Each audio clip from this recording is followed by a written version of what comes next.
Bismillahirrahmanirrahim. Assalamualaikum warahmatullahi wabarakatuh. Selaga-selagi sekalian, bersama dengan anda Anwar Abdul Malik, Mutawif Salam Hijrah. Dan hari ini saya bersama dengan saya Muhammad Farid Masri, CEO Salam Hijrah Holiday. Assalamualaikum warahmatullahi wabarakatuh. InsyaAllah hari ini kita akan membincangkan satu tajuk yang amat nak didengari oleh orang ramai, iaitu berkaitan dengan Umrah Kembara Sirah. Baik Ustaz, apa khabar Ustaz? Sihat, Alhamdulillah. Ustaz sihat? Alhamdulillah. Ustaz makin berseri-seri ni Ustaz, kan? Seri-seri ya. Okey, baik Ustaz. Kita hari ni cerita berkaitan dengan Umrah Kembara Sirah. Okey. Saya tak mau bertele-tele panjang. Saya serah kepada Ustaz berkaitan dengan apakah hubung kait perjalanan umrah dan juga sirah tu sendiri. Baik. Sila. Jazakallah khair. Ahlan wa sahlan wa marhaban bikum ila musyahidin al-kiram. Ma'akum Muhammad Farid Masri. Selamat datang kepada semua yang sudi menonton. Bila kita nak cerita tentang umrah, kita tahu bahawa umrah adalah satu ibadah yang secara jelas dilakukan oleh Nabi sallallahu alaihi wasallam. Seperti mana hadis yang diriwayatkan oleh Ibn Abbas radhiyallahu an, "I'tamara Rasulullah sallallahu alaihi wasallam bi arba'ati umar." Nabi sallallahu alaihi wasallam melaksanakan umrah dalam hayat baginda sebanyak 4 kali umrah. Yang pertamanya adalah umrah Hudaybiyah, yang keduanya adalah umrah yang menggantikan umrah tahun lepasnya yang dihalang dalam perjanjian Hudaybiyah, dan yang ketiga adalah umrah ketika Fathu Makkah, dan yang keempat adalah umrah bersama dengan haji baginda Nabi sallallahu alaihi wasallam. Dari hadis ini kita jelas bahawa umrah itu memang sesuatu yang dilakukan secara jelas oleh Nabi sallallahu alaihi wasallam. Dan bila kita sebut tentang perlakuan Nabi sallallahu alaihi wasallam yang mana padanya ada garis masa, tentu sekali ia adalah sirah an-nabawiyah, perjalanan hidup Nabi sallallahu alaihi wasallam. Even memahami umrah ini juga sebenarnya tak lari daripada memahami sirah.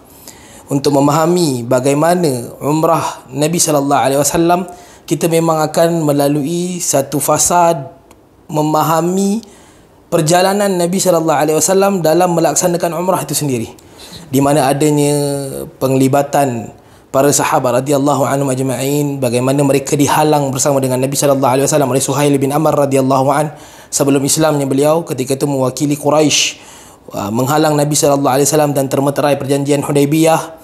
Dan kemudian Nabi sallallahu alaihi wasallam berpatah balik ke Madinah dalam keadaan baginda berihram, dan kemudian melepaskan ihramnya, bertahallul dengan melaksanakan dam ihsar, menyembelih kambing, kemudian bercukur kepala. Dan kemudian pada tahun berikutnya Nabi sallallahu alaihi wasallam datang dalam keadaan disambut oleh orang-orang Mekah yang ketika itu mereka didoktrin oleh pemimpin-pemimpin mereka bahawa orang-orang Madinah akan menyusahkan mereka. Orang-orang Madinah datang dalam keadaan lemah, lembek, akan mati bergelimpangan di Kaabah. Dan Nabi sallallahu alaihi wasallam memerintahkan para sahabat radhiyallahu anhum majma'in mengajarkan untuk membuka bahu kanan yang kita namakan sebagai ittiba', yang kita semua daripada kita buat hari ini. Dan itulah dia antara perkara-perkara yang terlibat dalam perlakuan ataupun manasik umrah itu sendiri, yang ianya hanya boleh dihayati apabila seseorang yang melaksanakan umrah itu mendalami sekaligus menghayati sirah an-nabawiyah. Bila adanya pemahaman yang baik berkenaan dengan sirah, iaitu perjalanan hidup Nabi, perjalanan kisah Nabi sallallahu alaihi wasallam dalam pelaksanaan umrah, maka ianya akan memberi kesan dari sudut penghayatan sekaligus menjadikan seseorang itu mahu untuk melaksanakan umrah dengan sempurna, dengan sesuai dengan apa yang diajarkan oleh baginda Nabi sallallahu alaihi wasallam. Bila dia memahami umrah dengan meninggalkan sirah, maka tentu sekali tidak ada padanya penghayatan, tidak ada padanya rujukan dalil kat mana, kenapa, bagaimana, maka akan hilang zuk ataupun feel sebagai satu orang yang berbangga dengan ibadah yang diajarkan oleh Nabi sallallahu alaihi wasallam. Orang kata umpama kepala tanpa badan lah. Betul. So roh. Berbalik kepada konsep umrah kembara sirah, jelas sekali umrah ini, untuk memahami umrah, dia kena memahami sirah. Maka akan datang satu penghayatan dalam ibadah tu dengan penghayatan yang sebenar.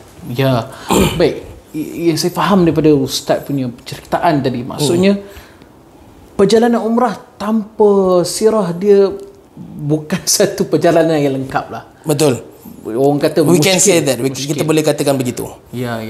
Jadi bila kita tengok macam tu, dia menunjukkan betapa pentingnya sirah di dalam umrah. Betul. Okey. Jadi kat sini saya nak minta ustaz cuba huraikan sikit kepentingan sirah di dalam kembara umrah itu bagaimana? Okey. Daripada sudut ziarahnya, dan itulah ziarah-ziarah tempat-tempat yang biasa diziarahi. Kenapa kita bawakan topik ni? Umrah kembara sirah. Ianya melibatkan manasik, pelaksanaan, perlakuan, tindak tanduk kita dalam pelaksanaan umrah itu sendiri. Dan yang kedua, ianya juga melibatkan beberapa kawasan yang ada di sekitar para jemaah umrah, terutamanya di Makkah. Begitu juga bagi mereka yang kebiasaannya kita jemaah umrah Malaysia memang akan ke Makkah dan juga akan ke Madinah. Dan kita tak lari daripada kawasan-kawasan yang padanya ada sirah tertentu, dan kerana itu kebanyakan daripada syarikat umrah Malaysia juga menetapkan beberapa kawasan asasi untuk diziarahi oleh para jemaah. Macam kita di Salam Hijrah Holiday, kita memilih untuk mengekalkan, kita tak kurangkan pun daripada kawasan sirah-sirah asasi ini, di mana kalau di Makkah itu kita adanya lawatan bermula daripada Jabal Thur. Dan ini bukanlah disusun mengikut kronologi of event. Dia bukan disusun mengikut garis masa, tetapi disusun mengikut route. Mengikut route. Memang daripada arah Makkah itu kita akan ke kawasan Aziziyah, yang mana kita akan melalui kawasan Jabal Thur. Maafkan saya. Dan kemudian daripada Jabal Thur tu kita akan terus melalui kawasan Ar-Rajhi ataupun Awali untuk masuk ke Arafah. Kemudian kita akan ke Muzdalifah, kita akan ke Mina, keluar daripada Mina kita akan ke Ji'ranah terus, dan daripada Ji'ranah balik ke Haram, kita akan melalui kawasan Jabal Nur, di puncaknya adanya Ghar Hira. Baik. Bukanlah bermaksud kawasan-kawasan lain tidak ada tempat-tempat yang bersejarah, ataupun kawasan-kawasan lain itu adalah kawasan-kawasan yang tidak perlu diketahui. Bukan bermaksud begitu. Cuma ziarah asasi ini adalah sesuai dengan timing kita, time frame untuk para jemaah dapat pulang ke Masjidil Haram sebelum zuhur. Biasanya kita akan buat sesi ziarah ni bermula daripada pagi jam 7.30 ataupun 8 pagi, dan kita dapat bawa jemaah balik ke Haram. Bagi yang tak faham, Haram maksudnya Masjidil Haram. Kalau di Makkah, Haram maksudnya Masjidil Haram. Kalau di Madinah kita cakap Haram, itu merujuk kepada Masjid An-Nabawi. Ya, betul. Kita biasa panggil masjid tu masjid. Cuma kita bagi yang dah biasa di sana, kita memang akan sebut haram. Even kalau kita tengok lauhah, signboard, signage jalan pun dia akan sebut tu haram. Okey. Baik. Kita tak nak jemaah direct ziarah tu sampai tahap meninggalkan salat berjemaah di Masjidil Haram. Walaupun jemaah ada rukhsah untuk solat jamak, namun kita usahakan supaya tidak mengganggu waktu solat itu, dan bawa jemaah balik ke Haram pada waktu solat fardu, terutamanya zuhur. Jadi kita tak boleh nak tambah lagi sehingga drag balik petang ke balik malam ke. Kita tak amalkan begitu untuk sesi ziarah asasi. Tapi hakikatnya ada banyak lagi tempat yang menarik untuk dibawa. Namun ini sahaja, Jabal Thur, Arafah, Muzdalifah, Mina, Jabal Nur dan juga Ji'ranah. Ini sahaja dah menyimpan terlalu banyak sirah untuk difahami. Tuan-tuan, kalau tuan-tuan pernah pergi umrah, ziarah kita biasanya akan bermula di Jabal Thur, di mana ini adalah tempat di puncaknya ada Ghar Thur, satu susunan batu yang membentuk satu lubang, di mana di situlah Nabi SAW bermalam selama 3 malam bersama dengan Abu Bakar As-Siddiq radhiyallahu an, dan juga ditemani oleh anaknya Abdullah bin Abu Bakar, yang mana pada siangnya Abdullah bin Abu Bakar yang tidak diketahui oleh orang-orang musyrikin Makkah sebagai orang yang telah beriman kepada Muhammad, dia menggunakan kesempatan itu untuk bergaul dengan orang-orang Makkah, mencari info, dan malamnya dia menjadi pelindung kepada Nabi dan ayahnya Abu Bakar As-Siddiq radhiyallahu an. Dia menyampaikan berita ini kepada Nabi SAW. Orang Makkah tadi, pagi tadi mereka berbincang, mereka akan berpecah ke sini ke sini. Kerana ketika itu Nabi SAW bersembunyi bersama dengan Abu Bakar As-Siddiq demi menyelamatkan diri baginda SAW daripada dibunuh ketika mana baginda Nabi SAW berusaha untuk hijrah ke Madinah. So ini adalah satu kisah yang besar, di mana di sini menunjukkan bagaimana Allah Subhanahu Wa Taala memelihara dan menjaga nabinya, kekasihnya, yakni Muhammad sallallahu alaihi wasallam, dalam keadaan seluruh Makkah, bahkan tawaran ini, yakni tawaran untuk membunuh Muhammad ataupun menangkap Muhammad hidup-hidup, diluaskan kepada penduduk sekitar Makkah, termasuklah orang-orang yang datang berniaga. But then Allah Subhanahu Wa Taala shows us, menunjukkan, buktikan kepada kita that tak ada siapa, no one can harm Nabi sallallahu alaihi wasallam selagi mana seseorang itu berada dalam jagaan Allah Subhanahu Wa Taala. Ya, betul. Sebab tu Nabi sallallahu alaihi wasallam juga pernah menyebutkan dalam sebuah hadis, wa'lam, Nabi sallallahu alaihi wasallam menyebutkan kepada Abdullah bin Abbas, kalau ingat hadis, ya ghulam, ihfazillah yahfazka, wahai pemuda, jagalah Allah, Allah akan menjaga engkau. Ya ghulam, ihfazillah tajidhu tujahak, wahai pemuda, jagalah Allah, nescaya engkau akan mendapati Allah ada di depan kau. Kata Nabi sallallahu alaihi wasallam dalam hadis yang sama, wa'lam, ketahuilah, annaka law ijtama'atin nasi wal jin, kalaulah engkau kumpulkan manusia dan juga jin seluruhnya untuk mendatangkan manfaat kepada engkau, tidak ada satu pun manfaat yang akan sampai apabila Allah Subhanahu Wa Taala tetapkan mudarat untuk engkau. Dan sekalipun kau kumpulkan manusia dan jin untuk mendatangkan mudarat kepada engkau, tak ada satu pun mudarat yang akan sampai selagi mana Allah Subhanahu Wa Taala menetapkan manfaat untuk engkau. Ini satu kisah yang agung, di sebalik kisah hijrahnya Nabi sallallahu alaihi wasallam. Yes, hijrah is hijrah. Mungkin kita tak berapa nak memperhalusi hijrah ni kerana kita sendiri tak berada di zaman itu, dan kita sendiri tak boleh membayangkan bagaimana keadaan hijrahnya Nabi sallallahu alaihi wasallam. Tapi the most important thing adalah bagaimana kita mempelajari, mentadabbur sirah-sirah ini, perjalanan Nabi sallallahu alaihi wasallam, apa yang Nabi lalui, bagaimana keluarga Abu Bakar As-Siddiq radhiyallahu an, Asma bintu Abu Bakar yang menyiapkan makanan, dan kemudian makanan itu dihantar oleh Abdullah bin Abu Bakar, dan tapak kaki Abdullah bin Abu Bakar termasuk tapak kaki Nabi dan juga Abu Bakar As-Siddiq dipadam oleh seorang pengembala yang hanyalah pengembala kambing pengembala kambing milik Abu Bakar As-Siddiq, namanya Amir bin Fuhairah. So ini satu perjalanan yang penting yang para jemaah umrah seluruhnya boleh mengambil istifadah, mengambil manfaat, mengambil pelajaran daripada apa yang ada di sekitar mereka. Maka sebab tu, kalau untuk semata-mata pergi umrah tapi tak faham sirah, bukan kita merendah-rendahkan mereka, tapi kita boleh katakan sayangnya, alangkah ruginya apabila dia telah pun dikelilingi oleh ilmu, namun dia tidak mahu untuk berusaha mendapatkan kefahaman daripada ilmu itu. Orang kata depan mata dah kan. Betul. Dan seterusnya para jemaah akan dibawa ke Arafah, kemudian Muzdalifah dan Mina. Dan ini adalah tempat yang memang akan dihadiri oleh setiap jemaah haji, di mana Arafah adalah rukun haji, Muzdalifah dan juga Mina juga adalah kawasan pelaksanaan haji. Kata Nabi sallallahu alaihi wasallam, al-hajju Arafah. Kita bawa para jemaah, dan kebanyakan syarikat umrah memang akan bawa para jemaah dan mengambil kesempatan ini untuk menyampaikan kepada para jemaah bagaimana pelaksanaan haji, dan sekaligus membina keinginan yang tinggi, menggalakkan para jemaah untuk berazam untuk melaksanakan haji. Kita mungkin nampak macam tak ada harapan tengok pada pendaftaran haji, giliran haji tu umur 103 tahun. Kita tengok 103 tahun, dia ingat aku ni Captain Marvel ke apa kan. Tak mati-mati kata. Tapi tuan-tuan, berapa ramai orang yang tertulis 100 tahun, kemudiannya tahun depan dia dijemput menjadi tetamu Allah Subhanahu Wa Taala. Insya-Allah. So peluang ini kita gunakan untuk bawakan pendekatan dari sudut ilmu kepada para jemaah, untuk mereka mempelajari tentang bagaimana pelaksanaan haji itu secara depan mata, realitinya.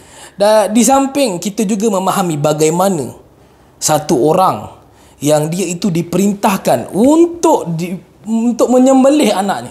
Ibrahim diperintahkan untuk menyembelih anaknya. Membunuhlah, kan? Betul. Dalam keadaan dia itu tidak ada satu pun bunyi dan dia melaksanakan ikhlas kerana Allah Subhanahu wa taala. Masya-Allah. Kita lihat bagaimana proses ini berlaku, bagaimana laluan ini berlaku, bagaimana kita juga menyelitkan kisah bagaimana pembinaan Kaabah, bagaimana Ibrahim AS menantikan kelahiran anak yang kemudiannya Allah Subhanahu wa taala kurniakan anak bagi Ibrahim itu melalui Hajar, isterinya yang kedua. Dan daripada Hajar itu lahirnya Ismail, dan kemudian Ismail itu diperintahkan untuk diasingkan daripada Ibrahim dan dihantar ke wadin ghairi dhi zar'in, di satu lembah yang tak ada biji benih pun. Kemudian diletakkan di situ bersama dengan ibunya Hajar. Kemudian berlakunya peristiwa Hajar mencari air untuk anaknya, mencari makanan untuk anaknya. Kemudian ditemukan Zamzam, yang mana Zamzam itu adalah galian Jibril, bukan hentakan kaki Ismail macam lagu M. Nasir tu. Ini semua kita dapat kebenarannya melalui sirah. Dan sirah ini tentunya perlu disampaikan dengan fakta dan data. Dia bukan sekadar cerita dongengan, bukan sekadar hikayat. Tidak. Ianya perlu ada disiplin di sana, kerana tuan-tuan, memahami sirah ini kita perlu ada penelitian ataupun disiplin dalam mengasingkan yang manakah sirah sekadar sejarah, dan di mana pula sirah yang membawa kepada ibadah, dan di mana pula sirah yang membawa kepada hukum hakam. Ini disiplin dalam memahami sirah itu sendiri. Dia tak boleh, dia tak borong sekali. Betul, dia borongkan semua. Sirah tu menjadi tempat ibadah. Jadi semua yang ada sejarah mesti ada keberkatan. Contoh macam peristiwa di mana Nabi SAW keluar sebelum pergi hijrah, kan Nabi baca surah Yasin. Okey. So nanti orang pakai tu diistimbat dari situ untuk jadi petua jumpa JPJ dia baca. Macam tu lah kot, kan? Okey, faham. Tapi sebab tu saya kata kita kena ada disiplin dalam memahami sirah. Bukan pukul rata semua yang ada yang disandarkan kepada Nabi sallallahu alaihi wasallam itu menjadi agama dan menjadi ibadah. Sehingga kita ambil semua tempat-tempat yang bersejarah ini sebagai tempat ibadah. Tak boleh, kerana di sana adanya panduan yang jelas. Tentu sekali kita lihat bagaimana Nabi sallallahu alaihi wasallam menerima wahyu di Ghar Hira. Di puncak Jabal Nur, di sana terletaknya Ghar Hira. Maafkan saya. Bila Nabi sallallahu alaihi wasallam yatahannathu fih, bertahannuth, bersendiri, beribadah di dalamnya, sehinggalah datang satu hari satu lembaga, kita panggil lembaga, tapi lembaga ni lebih kepada hantu. It's not hantu, tapi satu susuk tubuh memeluk Nabi sallallahu alaihi wasallam dengan sangat keras, sehingga Nabi sallallahu alaihi wasallam sesak nafas. Dan dia mengatakan kepada Nabi, Iqra. Nabi sallallahu alaihi wasallam menjawab, ma ana biqari'in, aku tak mampu untuk baca. Dalam sebahagian terjemahan disebutkan Nabi tak tahu nak baca apa benda. Bukan Nabi tak erti membaca, bukannya ditunjukkan kepada Nabi, nah baca ni, bukan, tapi Nabi tak tahu nak baca apa benda. Nabi melalui perkara itu sebanyak 3 kali, dan kemudian pada kali keempat disebutkan kepada Nabi sallallahu alaihi wasallam, Iqra bismi rabbikal ladzi khalaq, which is itu adalah wahyu yang pertama. Dan kita tahu memang tidak ada khilaf berkenaan dengan ini. Perkara itu, peristiwa itu berlaku di Ghar Hira. Ini adalah sesuai dengan hadis riwayat Aisyah radhiyallahu an, diriwayatkan dalam Sahih Bukhari dan juga Muslim. Tapi bila kita tengok kemuliaan, segala kemuliaan berkumpul pada peristiwa itu. Nabi sallallahu alaihi wasallam, mulianya Nabi sebagai rasul, mulianya hari perlantikan Nabi sebagai rasul, mulianya wahyu Allah Subhanahu wa taala yang turun di Ghar Hira, mulianya malam itu kerana itu adalah malam Lailatul Qadar. Inna anzalnahu fi Lailatul Qadar, kami turunkan Al-Quran itu pada malam Lailatul Qadar. Mulianya malam itu kerana itu adalah malam daripada bulan Ramadan. Syahrul Ramadan alladzi unzila fihi al-Quran hudan linnas, dalam suratul Baqarah, menunjukkan betapa banyaknya kemuliaan yang berkumpul di tempat itu pada waktu itu. Namun tidak ada satu pun daripada perintah Nabi sallallahu alaihi wasallam, galakan ataupun ajaran Nabi sallallahu alaihi wasallam menyuruh mana-mana sahabat radhiyallahu anhum ajmain untuk naik dan berdoa di sana. Tidak ada satu pun hadis Nabi sallallahu alaihi wasallam yang menjurus kepada para sahabat radhiyallahu anhum ajmain untuk bersalat di sana. Tidak ada. Maka kita sebagai umat yang terkemudian tentu sekali tidak boleh untuk mengada-adakan ibadah ataupun mereka-reka satu fadilat yang tidak ada dinyatakan oleh Nabi sallallahu alaihi wasallam, bahkan tidak dilakukan. Tak ada pun, walaupun hadis mauquf, hadis yang terhenti pada para sahabat radhiyallahu anhum ajmain, tak ada pun. Tidak ada daripada mana-mana athar. Tidak ada sahabat yang ada masalah naik ke Jabal Nur, berada di Ghar Hira yatahannatsu fih, tidak ada. Bersendiri bersalat di sana, tidak ada. Jadi kita kena faham sirah ini bukan semata-mata untuk memperhalusi jalan cerita dan kemudian kita ambil sebagai ibadah. Tapi di sana adanya petunjuk Nabi sallallahu alaihi wasallam yang jelas. Adanya sirah yang membawa kepada hukum, adanya sirah yang membawa kepada ibadah, seperti mana kita buat umrah itu datang daripada sirah juga. Maka kita kena ada disiplin dan semestinya disiplin ini diajarkan oleh pembimbing-pembimbing yang bertanggungjawab. Baik, saya simpulkan untuk soalan kedua tadi. Sebenarnya simple kita katakan, kalau ziarah asas yang seperti mana Salih Hijrah tetapkan itu sebenarnya banyak input yang kita boleh gali, dan bahkan semestinya yang berapa hari kita ada itu sebenarnya dah cukup untuk kita isi dengan pelbagai cerita dan juga ibrah yang boleh kita ambil. Betul Ustaz? Betul. Dan yang paling penting adalah dalam kita mendengar sirah ada disiplinnya. Bukan semua boleh kita duplicate, lepas tu kita kias bentuk amalan baru buat kita. Okey. Baik. Bila sebut tentang dengar ataupun copy paste cerita orang, dengar ustaz ni cerita, kita pun bawa cerita tu. Ataupun kita berusaha mencari rarity ataupun kelainan dalam membawakan sirah. Ini satu perkara yang perlu dipandang berat sebenarnya. Kerana kalau kita tengok di media sosial, adanya beberapa orang yang saya kira try hard lah untuk membawakan kelainan dengan membawakan cabang-cabang cerita daripada cerita yang kita tak pernah dengar. Memang lain betul Nabi lah. sallallahu alaihi wasallam pernah menyebutkan dalam sebuah hadis, macam mana hadisnya? Sayati qaumun, maafkan saya, min ba'di Allahumma salli ala Muhammad. Mafhumnya Ustaz macam mana? Saya lupa ni sebenarnya. Bukan saya lupa, saya macam tak keluar. Tadi masa saya nak sebut, saya ingat. Mafhumnya begini: akan datang selepas aku satu kaum yang mereka ini membawakan hadis-hadis ma tasma'una antum wala aba'akum, dajjaluna kadzabun.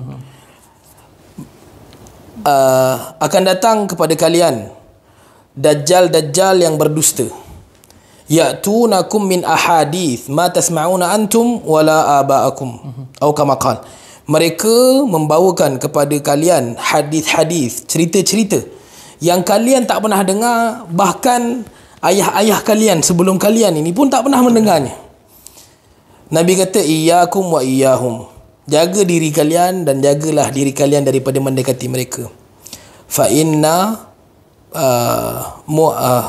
kulla macam mana? Fa inna kulla muhdatsatin bid'ah. Sesungguhnya setiap perkara yang direka-reka itu adalah perkara bid'ah. Baik. Adanya sebahagian yang cuba untuk menggali cerita-cerita rare dan kemudian disampaikan kepada para jemaah. Macam baru ni saya tengok di TikTok, adanya satu ustaz, dia bawakan satu kumpulan jemaah Malaysia di satu kawasan di di pinggiran Masjid An-Nabawi. Okey. Di antara Masjid An-Nabawi dengan hotel. Kemudian dia kata di sinilah tempatnya makam ayah baginda Nabi sallallahu alaihi wasallam, Abdullah bin Abdul Muttalib.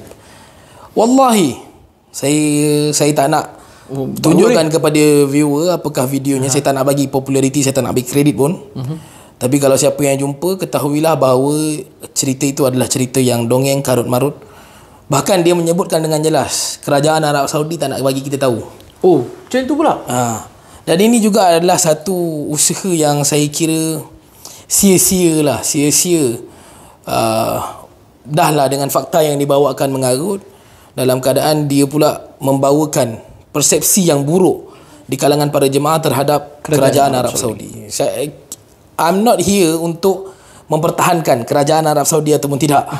Tapi ceritanya adalah apa yang dia isikan kepada para jemaah adalah perkara yang membuang masa. Yang mana sepatutnya sebagai seorang mutawif, dia memanfaatkan masa jemaah itu bersama dengan dia ketika itu sebagai satu masa yang dia penuhi dengan ilmu. Betul. Dia gunakan masa itu untuk membina kecintaan kepada Nabi sallallahu alaihi wasallam, sekaligus membina keteguhan iman kepada Allah Subhanahu wa taala. Namun apabila dia bawakan dengan cerita-cerita karut sebegitu, maka saya lihat ini adalah satu perkara yang sangat membuang masa. Sedangkan di Madinah itu sendiri, kalau tadi kita bercerita tentang Makkah, di Madinah subhanallah terlalu banyak kisah. Boleh katakan kalau kita naik bas tu, daripada perjalanan daripada hotel yang mana kita mula-mula dia bergantung kepada jadual masing-masing. Ada yang ke Quba dulu, ada yang terus ke Uhud dulu, bagi ruang Quba lengang sikit, baru dia bawa dari jemaah daripada Uhud ke Quba. Namun daripada perjalanan kita tu sendiri, kalau kita tengok kiri dan kanan, kita dah boleh cerita banyak benda sebenarnya. Di Madinah terlalu banyak. Tengok sana, tengok kubah masjid ni, alamak cerita masjid Jumaah. Tapi kita tengah cerita benda lain, sampai tak boleh nak masuk cerita. Terlalu banyak cerita yang sahih ni, terlalu banyak. Kenapa perlu direka-reka dan kenapa perlu dicari rarity dalam penceritaan kita? So saya rasa cukup dulu, kita kena bagi laluan, Ustaz. Ya, betul. Sebab itulah pepatah Arab dia kata khalif tu'araf. Baik. Selisih orang anda akan dikenali. So kita rehat dulu. Kita bersama dengan iklan berkaitan dengan page umrah kita.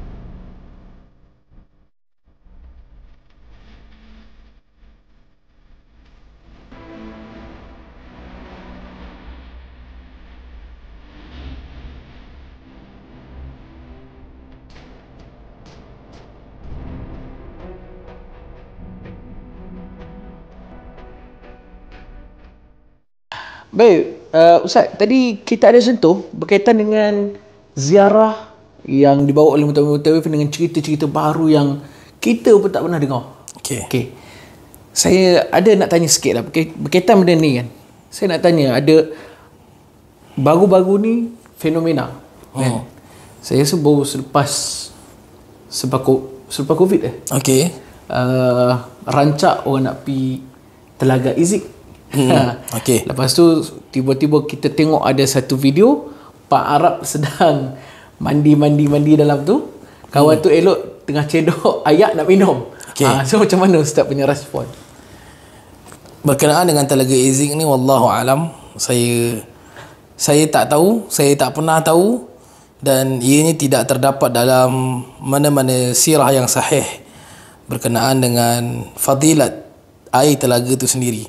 Wallahu alam, saya memilih untuk tidak membawa mana-mana jemaah kepada cerita-cerita sedemikian ataupun mengambil tabarruk ataupun keberkatan, kerana itu tidak diajarkan oleh baginda Nabi sallallahu alaihi wasallam, bahkan tidak dilakukan oleh mana-mana para sahabat radhiyallahu anhum ajma'in ke atas Telaga Izik itu sendiri.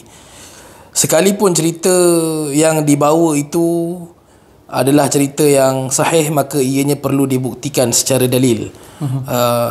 Siapakah yang meriwayatkan perkara itu, peristiwa itu, Dan siapa pula sahabat radhiyallahu anhum ajma'in yang melakukan seperti mana yang dilakukan oleh sebahagian jemaah. Saya harapkan tak ada jemaah Malaysia yang terlibat dalam hal ini, sekaligus tak ada jemaah lain pun lah. Dan saya harapkan supaya apa yang telah terlanjur sebelum ni dihentikan.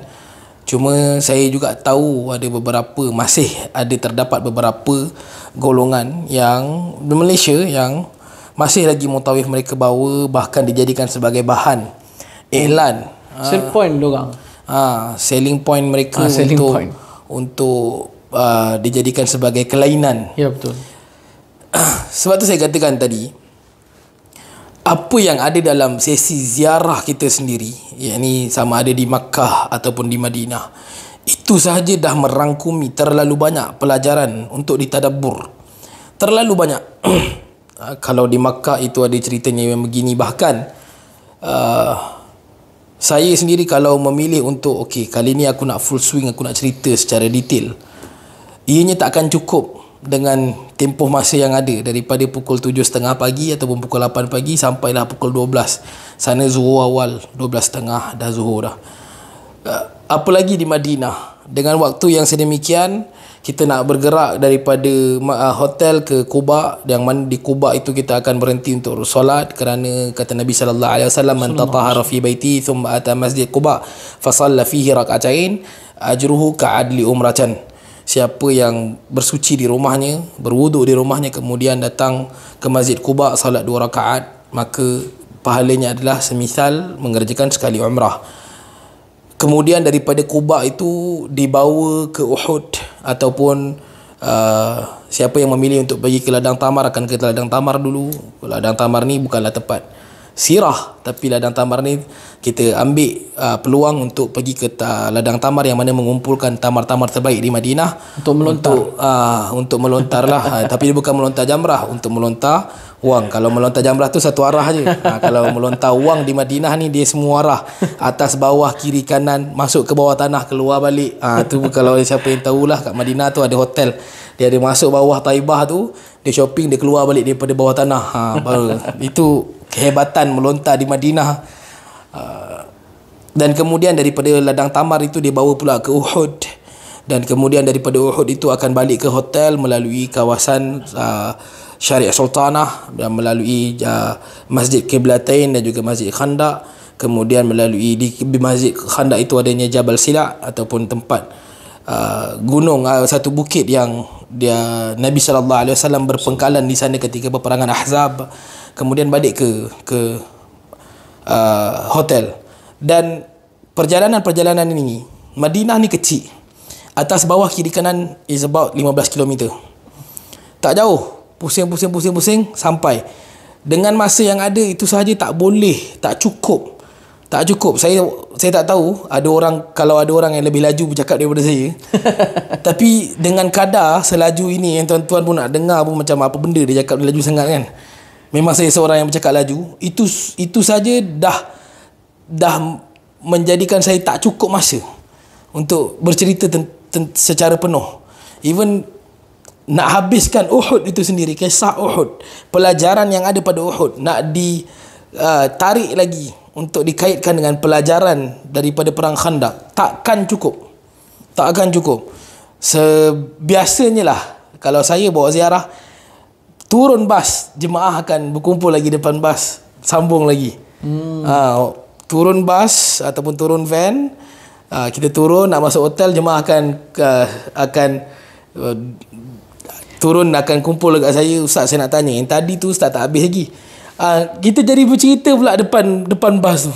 Dia banyak checkpoint lah nak menyelesaikan semua. Nak balik ke hotel tu kan. So hakikatnya apa yang ada tu sendiri dah memang cukup padat dengan ilmu, dengan pelajaran. Sirah yang ada tu dah cukup hebat. Keliling kita pandang saja Uhud tu, kita dah boleh belajar banyak benda. Nabi SAW menyebutkan dalam hadis riwayat Anas bin Malik, hadza jabalun yuhibbuna wa nuhibbuh. Gunung ini adalah gunung yang kita cintai dan gunung yang kita mencintai, yang mencintai kita. Perkataan kita mencintai Uhud dan Uhud mencintai kita itu sendiri, kita boleh faham ada banyak sebab kenapa Nabi sallallahu alaihi wasallam menyebutkan sedemikian. Bagaimana Uhud didoakan oleh Nabi sallallahu alaihi wasallam bila Nabi sallallahu alaihi wasallam menyebutkan dalam doa baginda yang mulia, Allahumma kama harrama Ibrahim Makkah wa inni haramtu ma la bataiha. Ya Allah, seperti mana Ibrahim berdoa meminta supaya disucikan bumi Makkah, dan aku memohon supaya disucikan bumi di antara dua batu hitam. Dan Nabi sallallahu alaihi wasallam menyebutkan Madinah punya tanah haram adalah di antara Jabal Air dan juga Jabal Thawr. Jabal Air ini terletak di kawasan Bir Ali, di kawasan Dhul Hulaifah, dan kemudian Jabal Thawr adalah yang terletak di belakang Jabal Uhud, untuk memasukkan Uhud itu ke dalam tanah haram Madinah. So kita akan nampak bagaimana sebenarnya kemuliaan itu yang membawa kepada maksud kita mencintai dia dan dia mencintai kita. Satu hari ketika Nabi sallallahu alaihi wasallam bersama dengan Abu Bakar As-Siddiq, bersama dengan Umar dan juga Uthman di atas Jabal Uhud, bergoncang Uhud. Nabi kata, "Uthbut ya Uhud." Tenang wahai Uhud, fa inna alayka nabiyyun, di atas engkau ni ada seorang nabi, wa inna alayka siddiq, dan sesungguhnya di atas engkau ni ada satu orang yang membenarkan nabinya, wa inna alayka syahidan, dan di atas engkau ini ada dua orang yang syahid. Daripada kisah peperangan Uhud itu sendiri, Nabi SAW memilih Uhud sebagai benteng utama Madinah ketika menyambut kedatangan musyrikin Makkah selama 3,000 orang, yang musyrikin tak boleh nak lalu ikut bawah laluan utama kerana mereka akan menempuh kota Madinah yang mereka tak tahu pun jalan selok-beloknya. Tapi mereka berjaya lalu kawasan itu ketika perang Khandaq kerana mereka mendapat sokongan daripada Yahudi yang mengkhianati wathiqah piagam Madinah. So ini semua kisah-kisah. Kita akan belajar tentang bagaimana pengkhianatan orang-orang Yahudi. Kita akan melihat bagaimana sikapnya Nabi sallallahu alaihi wasallam kepada non-muslim. Kita akan melihat bagaimana kepimpinan Nabi sallallahu alaihi wasallam. Kita akan melihat bagaimana kecintaan para sahabat radhiyallahu anhum ajma'in terhadap agama, terhadap Allah dan juga nabinya. So this is the real kisah yang kita perlu untuk ambil tadabbur, berbanding kita sibuk mencari-cari kelainan daripada kisah yang sedia ada. Kan kemudiannya ada yang membawakan hadis-hadis yang tidak diketahui mana asalnya, seperti mana yang kita biasa sangat dengar, yang menyebutkan Uhud adalah gunung daripada syurga. Biasa dengar tak? Ya, biasa. Kan? Kita sendiri macam bila dicari, dikaji, kita tak jumpa hadis tu. Dari mana dekah datangnya kisah yang menyebutkan, hadis yang menyebutkan Uhud adalah gunung daripada syurga. Kemudian ditambah pula dengan cerita-cerita berkenaan dengan tiang-tiang tertentu di Masjid An-Nabawi, tiang ini begini, tiang ini begini, tiang ini begini.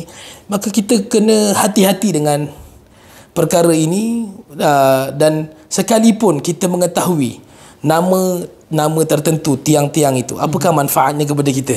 Ya, betul. Faham tak? So kita kena tahu tuan-tuan, adanya satu standard dalam pengajian yang datangnya daripada sumber yang sahih untuk kita ambil, dan adanya pula perkara yang direka-reka. Macam mana jemaah nak tahu, macam mana jemaah nak kenal pasti cerita itu betul ataupun tidak? Bukan susah, jemaah boleh Google. Sediakan persediaan, buat persediaan daripada Malaysia lagi. Aku akan ziarah tempat ni, at least aku tahu tempat ni akan ceritanya apa.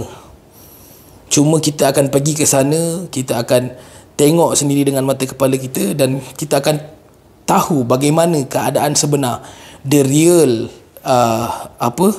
event yang berlaku di tempat itu. Daripada apa yang kita dah baca sebelum ni.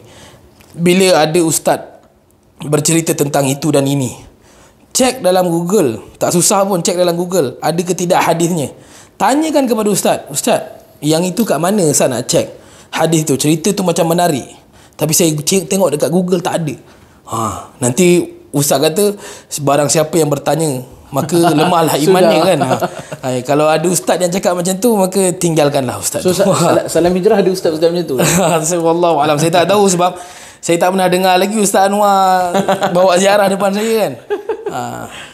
Baik. Tapi begitulah cadangan saya. Kalau tuan-tuan nak tahu kesahihan betul atau tidak cerita yang satu-satu ustaz tu bawakan, minta kepada dia dalil. Ya. Tak ada apa yang nak disembunyikan, tak ada apa yang nak disorokkan. Dan saya sendiri willingly berkongsi dengan para jemaah bila diminta hadis. Saya cuba untuk, bukan sorokkan, saya cuba untuk tak bacakan secara penuh hadis ataupun ayat Al-Quran dalam penyampaian saya, kerana saya faham itu akan drag masa. Dalam masa yang sama, kalau saya sebut pun ianya adalah untuk manfaat hafalan saya, dan jemaah mustahil sekali dengar terus hafal. Ya, betul. But at least adalah beberapa patah perkataan dalam hadis yang saya gunakan untuk saya bawakan sebagai tarikan kepada para jemaah dalam memahami perkataan-perkataan, nama-nama yang wujud dalam hadis. Sebab kalau kita sebut sekalipun nasab Nabi Muhammad bin Abdullah bin Abdul Muttalib bin Hashim bin Abdul Manaf sampailah ke Adnan, ianya adalah satu benda yang mengajaibkan jemaah aja, kan, menjadikan jemaah wah power ustaz ni, kan, semata-mata. Jemaah tak adalah sekali dengar terus hafal, tapi apa yang kita cuba untuk bawakan kepada jemaah adalah kefahaman. Itu yang lebih utama. So saya ada banyak keadaan saya tak baca pun hadisnya, tapi saya sampaikan kepada jemaah tadabburnya, kefahaman daripada kisah itu. Dan ada sebahagian jemaah yang mengatakan, ustaz, hadis tu kalau saya nak cari kat mana? Dan the thing that saya sangat suka, sebab saya nak jemaah belajar sebenarnya. Ya, betul. Bukan sekadar menerima, tetapi mereka memikirkan juga. Betul, ya. Betul. Bahaya untuk kita sekadar dengar dan kemudian kita sampaikan. Kata Nabi SAW, apabila apa yang kita sampaikan itu adalah satu pendustaan. Kata Nabi SAW, kafa bil mar'i kadhiban ay yuhadditha bi kulli ma sami'a. Hadis riwayat Muslim. Memadailah seseorang itu dikira sebagai pendusta. Dia itu adalah seorang pendusta apabila dia menyampaikan pendustaan daripada apa yang dia semata-mata dengar. Dia tak cek, dia tak buat apa-apa, dia dengar dan dia sampaikan. Maka hati-hati. Ya, faham. Jadi, saya rasa tadi macam dengar kuliah sirah. Memang kalau orang kata boleh dikatakan bukan kesimpulan, ringkasan penceritaan poin-poin tu dah zap. Okey, baik Ustaz. Saya rasa ini poin terakhir kot, kan. Soalannya adalah berkaitan dengan respon. Hari ni orang sibuk lah Ustaz. Kalau pergi ziarah asas ni, dia kata kita tak keluar banyak lah, kan. Kenapa tak keluar banyak maksudnya? Maksudnya dia tak pergi keluar ziarah tempat-tempat selain daripada ziarah, tempat-tempat asas tu yang kita dah sebut tadi. Tak rare lah sama dengan orang lain lah. Tak pergi Taif, tak pergi Badar, tak pergi Al-Ula. Apa lagi? Wakaf, bukan wakaf. Bukan wakaf. Apa, Wadi Mubarak ya. Yang ada kisahnya tu. Itu macam mana respon Ustaz? Berkenaan dengan ziarah tambahan. Ziarah rare. Baik. Kebiasaan kita cerita tentang pakej salam hijrah je lah kot. Boleh. Boleh. Kita ambil pakej salam hijrah yang standard. Masalan 5 malam Mekah, 5 malam Madinah. Ya. Kalau nak sebut daripada sudut itinerary, 5 malam Makkah, malam yang pertama memang kita gunakan untuk umrah. Dan hari selepas umrah tentu sekali kita akan bagi cuti. Bagi cuti public holiday. Rehatlah. Sebab everyone akan collapse lah. Everyone akan keletihan dan perlukan tenaga untuk kekal perform dalam melaksanakan ibadah harian yang seterusnya. Terutamanya salat fardu di Masjidil Haram. Baik. So 2 malam dah kat situ. Malam ketiga biasanya ziarah Makkah, dan kemudian hari keempat kita akan free day, dan hari kelima adalah hari biasanya hari keempat ataupun hari kelima tu hari Jumaat. Sebab dalam pakej pilihan tarikh kita memang akan ambil 2 Jumaat. Betul Ustaz Azwan 2 Jumaat. So akan ada hari Jumaat yang memang confirmly hari Jumaat tu bukan hari yang sesuai untuk kita bawa ziarah ke mana-mana. Ya, betul. So hari ziarah dan hari Jumaat ni adalah hari yang berbeza.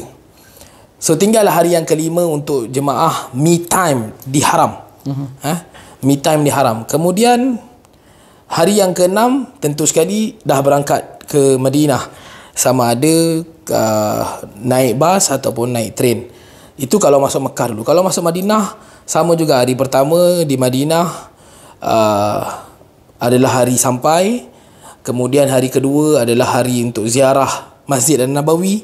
Kemudian hari ketiga adalah hari ziarah Madinah Al-Munawwarah yang saya sebutkan tadi, pergi Quba, Uhud, pergi Ladang Tamar, pergi Masjid Qiblatain, pergi Masjid Khandaq, kemudian balik.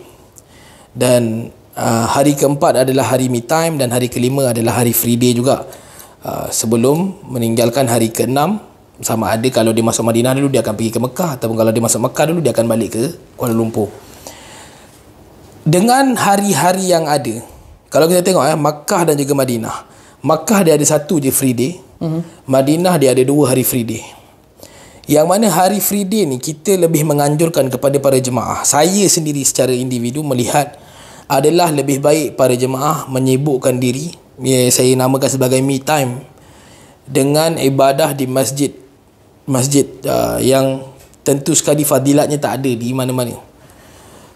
Saya ada bawakan dalam posting saya di Facebook, tuan-tuan boleh baca bagaimana saya membawakan kepada orang ramai kiraan pahala kalau dinisbahkan secara angka, bagaimana satu orang yang salat di Masjidil Haram sekali salat, ianya adalah beratus tahun lebih baik salat di Putrajaya ataupun di tempat kita. Ya, betul. So nak bagi tahu that kalau tuan-tuan pergi ke sana untuk menyibukkan diri dengan kunafah, kita boleh dapat kunafah di Bukit Bintang. Kalau tuan-tuan menyibukkan diri untuk melihat unta, di sana untuk pergi ke tempat untuk melihat unta ataupun menaiki kuda, kita boleh dapat unta tu, untuk melihat unta itu di Zoo Negara. Kita boleh naik kuda di pantai Teluk Cempedak, Kuantan. So apa yang takkan ada di tempat kita secara tepatnya adalah 3 masjid yang ada fadilat, iaitu Masjid Al-Haram yakni di Makkah, Masjid An-Nabawi yang di Madinah, dan juga Masjid Quba di Madinah. Masjidil Haram dalam hadis riwayat Ahmad 100,000 kali ganda lebih baik daripada solat di mana-mana masjid melainkan Masjidil Nabawi. Solat Masjid Nabawi 1000 kali ganda salat daripada mana-mana masjid melainkan salat di Masjidil Haram. Dan Masjid Quba sekali salat adalah bersamaan dengan sekali umrah. So 3 masjid ini ada fadilat. Jadi menyibukkan diri dengan 3 masjid ini bagi saya adalah lebih utama berbanding menyibukkan diri untuk menambah-nambah program. Di samping program tambahan ini, dia bukan sahaja memenatkan, bahkan dia akan menjadikan kita terlepas daripada sesi ibadah. Betul. Di masjid yang saya sebutkan tadi. Kalau kita tengok kepada ziarah, kalau macam tu, orang akan kata, mungkin orang akan terfikir, kalau betul Salam Hijrah nak fokuskan jemaah kepada ibadah, kenapa buat juga ziarah tu, ziarah asas Mekah dan Madinah tadi? So kita katakan ziarah asas Mekah dan Madinah ini kita masih terima dalam pengisian program kita, kerana ziarah ni adalah ziarah yang pendek, yang tidak memakan masa. Dalam masa yang sama, di sana adanya ilmu-ilmu penting yang kita sampaikan. Dan kita sebenarnya sebagai pembimbing, termasuklah sebagai syarikat umrah, kita memanfaatkan masa itu untuk mingle ataupun untuk bersama dengan jemaah, berkongsi ilmu-ilmu tentang agama, tentang Nabi, tentang Allah dan Rasulnya, tentang iman, tentang ketakwaan, ataupun kita gunakan juga masa itu untuk briefing jemaah. So daripada kita briefing di hotel, kan, berkumpul di hotel cerita, apa salahnya untuk kita bawa jemaah naik bas dan pusing? Faham maksud saya? So dia boleh jadi satu aktiviti yang menjadi serampang 2 mata. Ada banyak benda kita boleh gunakan ketika tu.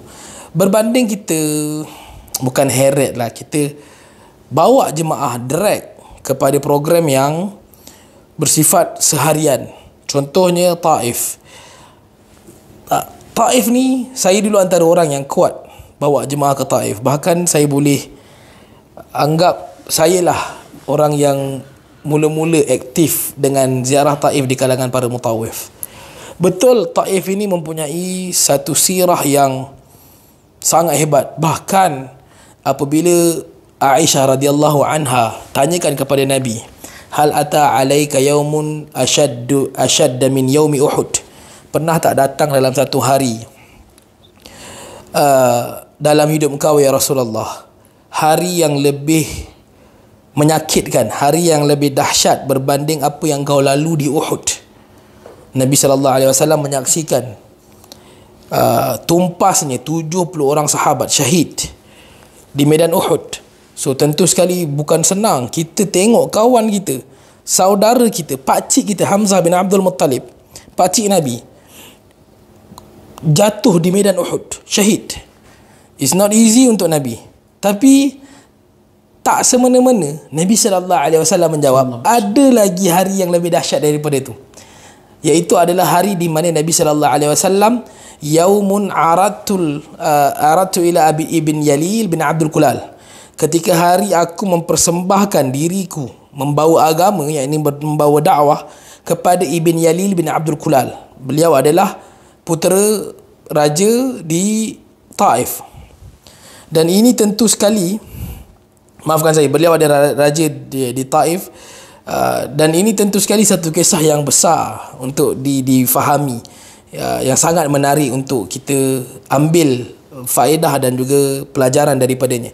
Tapi bila dilihat Taif ini satu perjalanan yang panjang, kita perlu untuk sampaikan kepada jemaah tentang period yang akan diambil. Kita akan pergi, kita akan keluar pagi, kita akan balik petang. Kerana di sana melibatkan ziarah ke Masjid Abdullah bin Abbas. Kita kena manfaatkan betul-betul ni. Kita dah ambil masa sehari ni sampai sanggup tinggalkan salat di Masjidil Haram. Tentu sekali ianya mesti menjadi satu perjalanan yang sangat bermanfaat. Di Masjid Abdullah bin Abbas kita akan ceritakan bagaimana penglibatan Abdullah bin Abbas, apakah hubung kaitnya dengan Nabi, bagaimanakah peranan Abdullah bin Abbas kepada kaum muslimin selepas kewafatan Nabi. Dan kemudian kita akan bawa jemaah untuk makan. Makan ni macam saya kata tadi lah, kalau takat makan nasi Arab Malaysia ada. Tapi sebab dah jalan jauh, kenalah bawa makan. Dan kalau di Salam Hijrah kita akan bawa makan 3 haiwan. 3 haiwan. Kambing, unta dan juga ayam dalam satu dulang. Setiap orang akan merasai. So kalau pergi trip Taif dengan kita, memang akan dapat rasalah makan unta tu. Kemudian pergi ke ladang Rus, di mana Rus Taif adalah antara pengeluar terbesar. Bahkan wangi-wangian yang diletakkan di Kaabah, di kiswah Kaabah, di kiswah apa? Kelambu Kaabah, di kapet Masjidil Haram dan juga Masjid Nabawi menggunakan Rus Taif juga, di campuran misk, kasturi dengan Rus Taif. Kemudian jemaah akan balik ke Makkah melalui bersinggah di Qarnul Manazil, di mana para jemaah boleh miqat untuk melaksanakan umrah. So ini adalah peluang untuk jemaah melaksanakan umrah lagi, berbanding mereka bermiqat di Ji'rana ataupun di Tan'im ataupun di Hudaybiyah, yang mana di sana tidak ada petunjuk daripada Nabi SAW untuk mengulang-ulang umrah dengan menggunakan miqat-miqat tersebut. Namun Qarnul Manazil jelas sekali dalam hadis riwayat Ibn Abbas menyebutkan wali ahli Najd di Qarn, bagi orang yang ahli Najd ataupun melalui kawasan itu, mereka boleh bermiqat di Qarnul Manazil. Jadi perjalanan ini panjang, memang memakan masa, namun sirahnya boleh dikira sebagai sesuatu yang memanfaatkan jemaah. Di samping perjalanannya adalah perjalanan yang selamat, saya kira, kerana ada banyak mahattah ataupun tempat untuk berhenti kalau ada apa-apa kecemasan, kita tahu bagaimana nak uruskan. Namun di sisi saya adalah lebih baik jemaah tidak menyibukkan diri dengan program-program tambahan seperti Taif sekalipun. Walaupun saya adalah pelopor lah orang kata. Saya adalah orang yang aktif menjalankan ziarah Taif, melainkan macam dia ada tempoh yang lama, di Makkah 8 malam. So bolehlah, tapi kalau setakat 5 malam, kalau nak tanya saya 2 malam yang free ni pergi Taif ataupun tidak, saya akan jawab lebih baik sibukkan diri di Masjidil Haram. Taif saya boleh ceritakan. Kemudian ke Badar, dan ini perjalanan yang lebih jauh daripada Taif. Daripada Madinah, Badar ini jauh, sama ada daripada Makkah sekalipun lagi jauh. So tentu sekali perjalanan ke Badar itu tidaklah sesmooth perjalanan ke Taif, kerana mahattahnya tak banyak, dan dari sudut fasiliti tu kurang banyak ke Taif dan betul. Bagi saya perjalanan ke Badar itu tentu sekali tak sesuai. Ya, faham. Apalagi meninggalkan, macam saya kata, sama je macam Makkah, meninggalkan salat fardu di Madinah. Fadilatnya lebih besar. Untuk menceritakan tentang Badar, saya boleh ceritakan secara terus di Masjid Nabawi pun tanpa melihat Badar. Namun macam saya kata, kalau ada masa yang panjang, mungkin 8 malam di Madinah, nak pergi ke Badar 1 hari, silakan.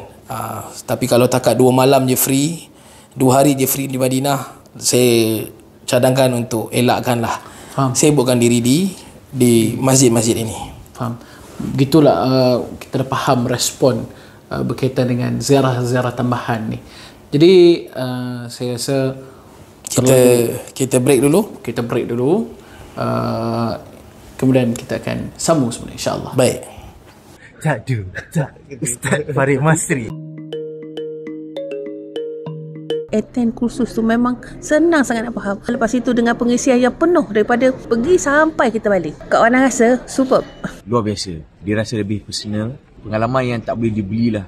Dia ada tambahan personal care sikit. Kisah-kisah dan banyak juga info-info baru yang memudahkan lagi amalan dan ibadah. InsyaAllah akan kami jadi duta-duta kecil. Out of 10, 11.5 lah. Masya Allah. Sebab saya banyak belajar benda-benda yang selama ni saya YouTube, akhirnya saya jumpa orang yang cerita benda tu, cerita-cerita sirah ustaz yang best lah buat kita orang rasa lebih menyayangi Rasulullah. It's by far the best trip lah. The best trip so far. Alhamdulillah. So benda paling best last day kita orang dicek bacaan Al-Fatihah kita orang. Saya tak pernah buat kot. So bila dia cek satu-satu tu benda paling, selama ni kita baca Fatihah tu betul ketat kan. So Ustaz Farid betulkan. Saya redha nyanyi je lah. Tapi services Salam Hijrah macam ni. Oh, Alhamdulillah, syukur Alhamdulillah. So harga kami tak ada berubah? Ya, tak ada berubah. Kekal Kekal. Okey. Sebenarnya Salam Hijrah ni sangat fleksibel bagi saya. Jika anda di luar sana ingin buat package bersama family, saya memang sarankan, sangat recommended. Dia bagi perhatian kan, bagi komitmen yang baik semua, daripada hotel sampai ke kapal terbang, memang bagus. Alhamdulillah lah, terus. Yang paling best dia punya bertawif dia memang ikut sunnah. Penceritaan jelas dengan penghayatan dia memang best lah. Terbaik sangat lah. Overall memang Salam Hijrah terbaik. Boleh bergantung dengan baik, insya-Allah. Bagi saya, pengalaman saya sepanjang kembara ini, lebih kurang 12 hari ini, saya boleh katakan tidak ada 1 minit pun yang saya perlu risau, yang kalau saya nak berhubungan, nak kontak, ada emergency ke, nak tanya ke sebagainya, Alhamdulillah Ustaz Haji Farid sangat-sangat reliable untuk jaga kami dengan baik, sama ada dari sudut komunikasi, urusan logistik dan juga urusan-urusan ziarah dan lain-lain. Jika anda memerlukan satu package yang orang kata perfect, pilihlah Salam Hijrah. Penginapan yang no comment. Amat baik. Kita kembali semula pada perbincangan kita hari ini, iaitu berkaitan dengan umrah kembali sirah. Baik. Kita dah sampai nukta akhir dah, Ustaz. Okey. Okey. Apa kesimpulan yang kita dapat daripada perbincangan kita yang agak panjang ni? Yang pertama lah kan, yang saya dapat, Ustaz, umrah dapat dihayati dengan baik, dapat dicerna dengan baik sekiranya ia digandingkan dengan penceritaan sirah yang lengkap. Pemahaman sirah. Maksudnya seseorang yang melaksanakan umrah tu, dia akan dapat menghayati ibadahnya apabila dia faham dari kerangka sirah. Ya, betul. Bukan semata-mata cara pelaksanaan, tapi bagaimana datangnya kisah pelaksanaan tu sendiri. Betul.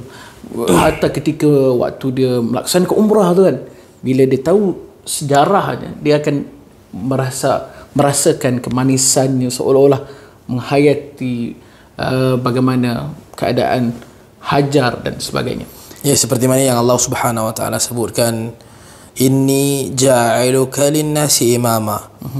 Sesungguhnya aku jadikan apa yang ada pada engkau wahai Ibrahim sebagai ikutan kepada manusia. Bila kita faham konteks ikutan itu, yang kita buat itu adalah perlakuannya seorang hamba Allah yang Allah Subhanahu Wa Taala angkat sebagai kekasihnya. Satu orang hamba Allah yang benar-benar ikhlas, yang disuruh untuk menyembelih anaknya. Dia kata Ismail kepada ayahnya, if'al ma tu'mar, buatlah apa yang diperintahkan kepada engkau. Sehingga ketika mana Ibrahim, falamma aslama wa tallahu lil jibin, ketika Ibrahim dah pun menghunuskan pisaunya di tengkuk Ismail, wa nadahu ya Ibrahim, kami seru wahai Ibrahim, qad saddaqta ru'ya, kau telah pun membenarkan mimpi kau, yakni wahyu yang diwahyukan melalui mimpi Ibrahim. So daripada kisah-kisah ini sendiri kita dah merasa yang kita sedang melakukan satu perkara yang sangat mulia di sisi Allah Subhanahu Wa Taala, yakni apa yang dilalui oleh Ibrahim, Hajar, bahkan Ismail alaihi wassalatu wassalam adalah sesuatu yang kita juga berpeluang untuk melakukannya. Ya, betul. Kan kita, ialah kalau macam kita buat satu benda yang idola kita buat, kan, sebiji kita buat, jadi kita sendiri merasa bangga, ini benda ni yang buat ni, kan. Kita contohlah seseorang itu dia mengidolakan satu orang pelukis, dan dia kemudian boleh melukis seperti mana lukisan pelukis yang diidolakan tu. Tentu sekali dia merasa bangga, dan begitulah kita apabila melakukan hal-hal daripada kemuliaan yang Allah Subhanahu Wa Taala angkat daripada kalangan hamba-Nya yang mulia, maka tentu sekali penghayatan itu tak sama dengan sekadar memahami dari sudut konteks cara semata-mata. Baik. Poin yang kedua saya dapat daripada hari ini adalah berkaitan dengan bagaimana kita memahami sirah, kan. Memahami sirah itu dia bukan sekadar dengar lepas tu dia boleh kias ke mana-mana, kan. Dia memahami sirah, dia ada satu disiplin yang perlu kita ikut. Dia tak semua sirah kita boleh istinbat hukum.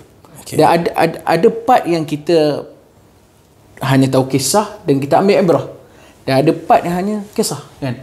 Dan tidak berlaku kepada kita. Contohnya khususiyah Nabi SAW, takkan kita nak buat juga, kan. Betul. Itu memang khas untuk Nabi SAW.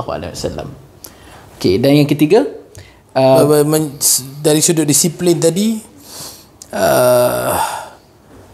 kebanyakan sebenarnya kebanyakan, saya boleh sebut kebanyakan sebab memang banyak pun kita lihat orang tidak memahami sirah ini dari perjalanan yang betul, yakni dengan mengambil seluruh sirah itu sebagai ibadah, menjadikan ianya sebagai tempat-tempat bersejarah itu sebagai tempat-tempat ibadah, sesuai dengan selera mereka, merasakan tempat ini ada keberkatan dan kita perlu ambil keberkatan itu dengan salat, dengan doa. Bahkan ada program salawat di atas Jabal Nur, seperti yang saya ceritakan tadi. Ianya adalah tempat yang penuh dengan kemuliaan, namun Nabi SAW tidak pernah menganjurkan kepada mana-mana sahabat, bahkan tidak dilakukan oleh mana-mana sahabat untuk memanjat Jabal Nur tu, untuk mencari kemuliaan di sana. Kalau nak panjat, hiking, nak cari fitness, boleh, tapi saya tetap, nanti orang kata lah ustaz tak pergi sebab ustaz gemuk, kan. Dia bukan isu gemuk tak gemuk, dia bukan isu kurus ke fit, tapi andainya tenaga yang ada itu yang kita gunakan untuk panjat Jabal Nur itu digunakan untuk kita beribadah di Masjidil Haram, kita tawaf sunat, tentu sekali ia jauh lebih bermanfaat dari sudut fadilat. Namun saya kat sini bukan nak bash orang yang panjat Jabal Nur, tapi panjat dengan i'tiqad, dengan pegangan bahawa adanya keberkatan, mencari keredaan, mendapatkan semangat seperti mana semangatnya Nabi sallallahu alaihi wasallam. Ini adalah satu i'tiqad ataupun satu pegangan yang saya kira kurang tepat. Begitu juga dengan halnya tempat-tempat ziarah yang lain, tidak semuanya menjadi tempat ibadah, bahkan adanya tempat-tempat yang semata-mata menjadi sejarah, seperti mana Jabal Sela yang mana berlakunya peperangan Khandaq di sana. Sila-sila kalau ada parit yang dulu digali oleh para sahabat, kalau masih ada sekarang mungkin parit tu pun orang akan masuk salat ramai-ramai dalam tu, sebabkan orang tak faham disiplin sirah ni sendiri. maka kita kena jadi satu orang yang belajar dengan ilmu, yang dia bukan saja menuntut ilmu, bahkan dia belajar juga dengan ilmu. Dia perlu tahu yang manakah tempatnya sirah yang membawa kepada sejarah, yang membantu dalam kefahaman kronologi, dan di manakah pula tempatnya sirah yang mengajarkan kepada kita hukum hakam, di mana pula tempatnya sirah yang ianya adalah sirah yang melibatkan khususiyah, pengkhususan kepada Nabi sallallahu alaihi wasallam seperti Jabal Nur. Itu adalah tempat pertemuan Nabi dan Jibril, dan tidak akan ada satu orang lain yang akan bertemu dengan Jibril di sana kan, bertahanus, bersendiri di sana, bukanlah daripada amalan para sahabat radhiyallahu anhu ajmain. Dan ada juga sirah yang padanya menjadi tempat ibadah, seperti mana Nabi sallallahu alaihi wasallam mengunjungi perkuburan Baqi', dan Nabi mendoakan orang-orang ahli Baqi', jenazah-jenazah, mayat-mayat di Baqi'. Itu juga adalah tempat ibadah, tapi ianya mesti diikuti seperti mana yang diajarkan oleh Nabi sallallahu alaihi wasallam. Dia tak boleh kata okey, tempat ni adalah tempat yang mulia maka kita salat kat sini. Kemudian ini adalah tempat yang mulia seperti mana makam Nabi sallallahu alaihi wasallam, makam Abu Bakar As-Siddiq dan juga makam Umar bin Khattab radhiyallahu anhuma, dijadikan sebagai tempat kemuliaan yang membina kepada ibadah-ibadah ataupun lafaz-lafaz tertentu yang tidak diajarkan oleh Nabi sallallahu alaihi wasallam, bahkan tidak dilakukan oleh mana-mana sahabat radhiyallahu anhu ajmain. Kata Abdullah bin Umar, apabila beliau menziarahi makam Nabi sallallahu alaihi wasallam, makam Abu Bakar dan makam ayahnya Umar bin Khattab radhiyallahu anhu, beliau membacakan assalamu alayka ya Rasulullah, assalamu alayka ya Abu Bakar, assalamu alayka ya Abi. Begitulah, thumma madha, kemudian dia berlalu pergi. Hanya itu. Ini cerita ini perkataan daripada anak Umar bin Khattab radhiyallahu anhu sendiri, Abdullah bin Umar. Bagaimana mungkin kemudiannya ada orang yang mungkin dia lebih mencintai Umar berbanding anaknya, dia membawakan lafaz-lafaz tambahan, dan jelas sekali ini adalah sesuatu yang menyelisihi apa yang disebutkan oleh Nabi sallallahu alaihi wasallam, alaikum bi sunnati wa sunnatul khulafa'ir rasyidin al-mahdiyyin. Wajib ke atas kalian untuk mengikuti sunnahku dan juga apa yang dilakukan oleh para sahabat yang diberi petunjuk. Addu alaikum bin nawajiz, gigitlah ia dengan gigi geram. So penting untuk para jemaah memahami disiplin ini, dan penting juga untuk para mutawif menyampaikan disiplin ini kepada para jemaah supaya tidak ada yang tersalah faham sehingga menganggap ustaz ni kurang betul lah doa dia kan. Ustaz ni dia bawa jadi cerita tapi dia tak pernah nak ajak kita berdoa. Faham kan? Yalah, apa ni, itu penting tu, sebab kadang-kadang kita rasa macam kita ni lebih cinta Nabi SAW berbanding sahabat-sahabat Nabi SAW. Jadi kita kena sedar benda tu. Dan yang kesimpulan terakhir yang saya boleh berikan adalah berkaitan dengan umrah yang asas, iaitu di Mekah seperti mana Ustaz sebut, di Madinah pun yang asas bukan tambahan, itu sangat penting untuk dilawati dan diziarahi, disebabkan ada pengajaran-pengajaran penting yang boleh kita ambil, dan di sana orang kata kita boleh serapkan dengan taklimat-taklimat daripada travel agent, sambil kita melihat sirah dan mengambil ibrah. Dan berkaitan dengan ziarah tambahan pula, ziarah tambahan tidak ada masalah sekiranya kita ada banyak masa lapang, tetapi tetap tidak menafikan bahawasanya adalah yang lebih baik masa lapang itu diisi dengan kita duduk di haram, memperbanyakkan ibadat semestinya. Ziarah asasi ini memang dilihat sebagai ziarah yang biasalah semua orang pergi. Ya, betul. Dan pergi, kalau kita pergi ke Quba, kita akan jumpa orang kita. Kita pergi ke Uhud, kita jumpa lagi makcik yang sama tadi daripada bas lain. Memang itulah dia ziarah asas kebiasaan yang diambil oleh travel agency. Namun sebenarnya ia bukanlah semata-mata mengisi masa, tetapi di sana ada banyak pelajaran. Walaupun sebahagian orang memandang sebagai satu ziarah biasa, tak rare, tapi bagi saya sendiri, setiap kali nak bawa ziarah walaupun tempat yang sama, saya berkobar-kobar kerana saya tahu di sini ada banyak pelajaran yang mesti diambil faedahnya daripada kisah-kisahnya kepada para jemaah. Betul. Dia bukan semata-mata apa yang kita lihat itu sebagailah biasa je, saya nak yang lain, tak. Sebenarnya daripada yang biasa tu sendiri ada banyak banyak lagi yang kita belum terokai. Ada banyak sangat. Kalau di Uhud itu kita boleh belajar dari bagaimana Nabi SAW mendapatkan persetujuan para sahabat, bagaimana berkobar-kobarnya Hamzah bin Abdul Muttalib yang berpuasa, dan beliau menyebutkan, aku takkan berpuasa, takkan berbuka, wallazi nafsi biyadi maafkan saya, wallazi nafsi biyadi, demi Tuhan yang jiwaku berada di tangannya, aku takkan berbuka puasa sehingga aku menyembelih ataupun memenggal kepala-kepala orang-orang musyrikin.